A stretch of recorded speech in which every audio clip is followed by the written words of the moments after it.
अध्यक्ष महोदय, माझी विनंती आपल्याला की माननीय मंत्री महोदयांनी उत्तर पुन्हा पडताळून पाहावं। सन्माननीय सदस्यांनी कानडे साहेबांनी जो प्रश्न विचारला आहे त्याला गांभीर्याने घेण्याची गरज आहे। चोरांना पाठीशी घालण्याचं कारण नाहीये।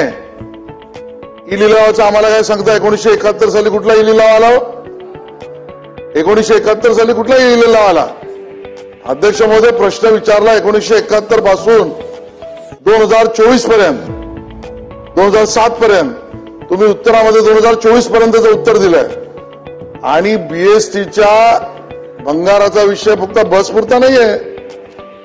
बीएसटी मध्ये डिपार्टमेंट मध्ये निघणारा भंगार हा केवळ बस पुरता नाही आहे। अध्यक्ष महोदय, आपल्या मतदारसंघामध्ये बेस्ट भवन आहे।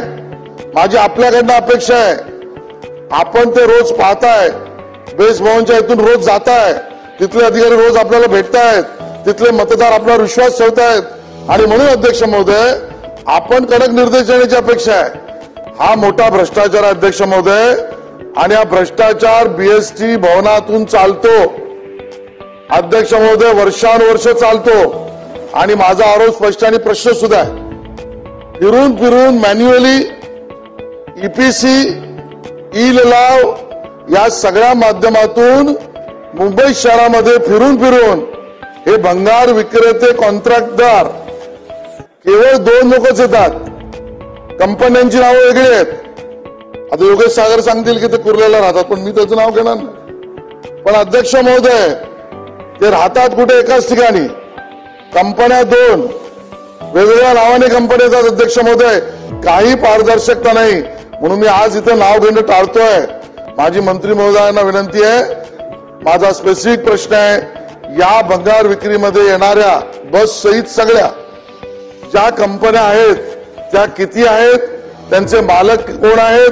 त्याच एकाच मालकाच्या अनेक कंपन्या आहेत का? त्यांनाच त्या पद्धतीने काम मिळतंय का? ई लिलाव नसताना सुद्धा, ई लिलाव असताना सुद्धा याची सर्वंकष माहिती, आवश्यकता वाटलं तर चौकशी आपण करणार का? आणि त्याचा रिपोर्ट देणार का? कारण बीएसटीवर एकाच परिवाराचं, एकाच पक्षाचं वर्षानुवर्ष 25 वर्ष राज्य राहिलंय। आणि अध्यक्ष महोदय, याच्या चौकशीची गरज आहे। आपण बीएसटी भवनच्या बाजूला आपलं कार्यालय आहे, आपण आजूबाजूला भ्रष्टाचाराला आपल्या कार्यालयाच्या थारा देणार नाही। त्यामुळे आपण निर्देश द्याल अशी माझी विनंती आहे अध्यक्ष महोदय।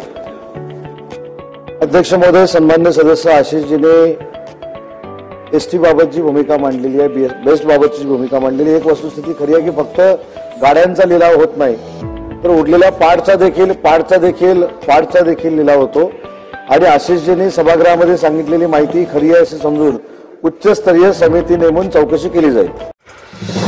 नवीन घडामोडी पाहण्यासाठी आजच आम्ही मुंबईकर 24 तासला लाईक करा, सबस्क्राईब करा आणि अपडेट रहा।